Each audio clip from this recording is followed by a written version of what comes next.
Dans cette vidéo, nous allons voir quelques éléments de vocabulaire sur les séries statistiques. Alors, un peu de vocabulaire, commençons d'abord par ce qui va permettre de décrire la série. Donc, la population, c'est l'ensemble que l'on étudie.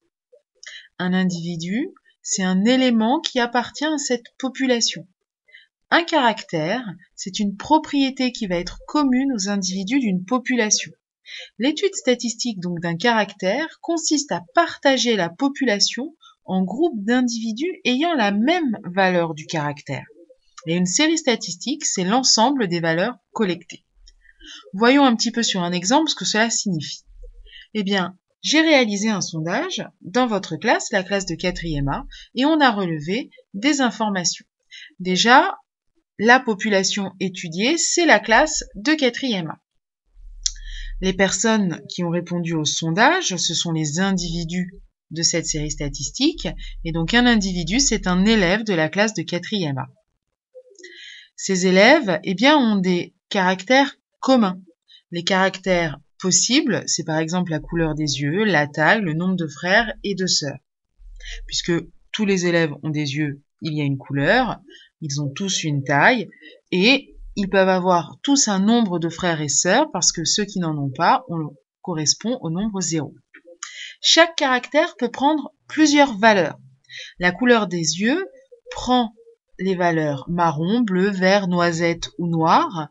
C'est un caractère qui est qualitatif puisqu'il décrit le caractère.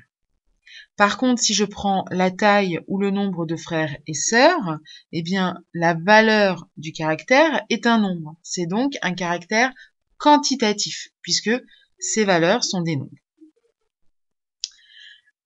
Avec cette série statistique, donc, on va regrouper les individus, et quand on va compter le nombre d'individus possédant une même valeur, en fait, on va calculer l'effectif de cette valeur.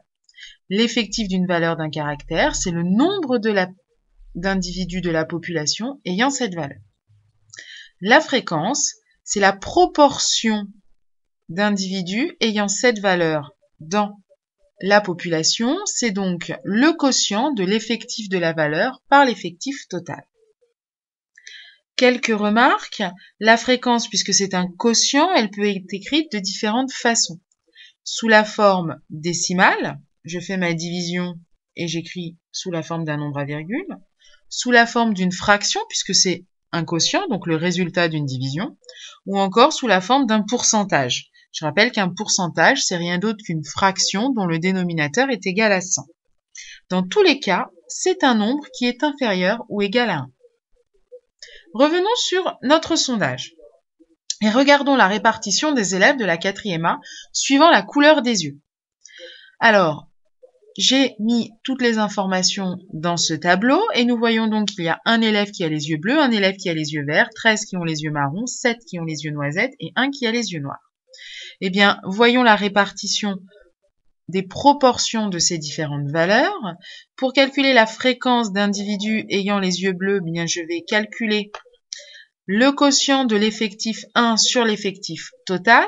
Si je fais la somme de tous mes effectifs, 1 plus 1 plus 13 plus 7 plus 1, je vais voir que c'est égal à 23. Ce jour-là, il y avait 23 élèves dans la classe de 4e A.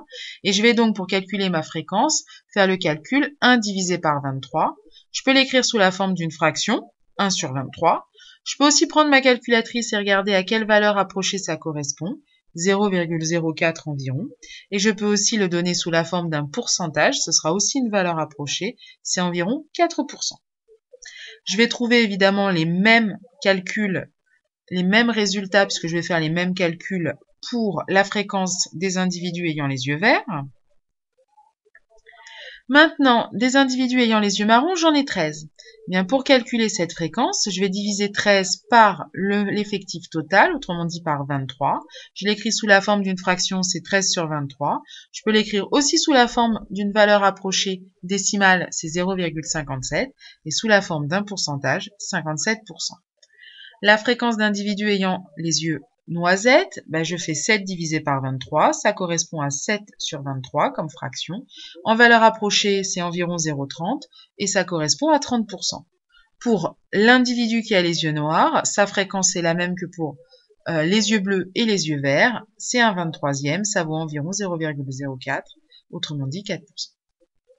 Attention, si je fais la somme des fréquences, je vais trouver, si je la fais avec les fractions, c'est égal à 1. Normal, c'est des valeurs exactes.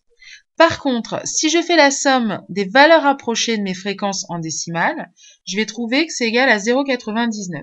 Rien de surprenant puisque chaque valeur décimale n'est qu'une valeur approchée. Ce qu'il faut retenir, c'est que la somme des fréquences, de toutes les fréquences, c'est égal à 1. Deuxième exemple, pour une lecture plus pertinente des informations de certains caractères, comme par exemple dans le sondage la taille, puisque j'ai eu à peu près 20 tailles différentes sur les 23 réponses, dont 2 n'étaient pas exploitables. Donc l'effectif total pour ce caractère, c'est 21 et non pas 23. J'ai ce qu'on appelle effectuer un regroupement par classe, c'est-à-dire que j'ai mis les individus non pas pour une valeur, mais pour plusieurs valeurs possibles. Donc ici, il faut lire le tableau comme étant un élève ayant une taille comprise entre 1,45 m et 1,50 m, un élève ayant une taille comprise entre 1,50 m et 1,55 m, 6 élèves ayant une taille comprise entre 1,55 m et 1,60 m, etc. Donc pour calculer les fréquences, c'est la même chose. La fréquence d'individus ayant une taille comprise entre 1,45 m et 1,50 m, c'est 1 divisé par 21, que je peux écrire 1/21e, ou alors, en valeur approchée, 0,05 sous la forme d'un pourcentage 5%. Je fais défiler les autres calculs qui sont identiques. Pour les 6 élèves qui ont une taille comprise entre 1,55 m et 1,60 m, la fréquence, c'est 6 divisé par 21, qui correspond à 6 sur 21, environ 0,29.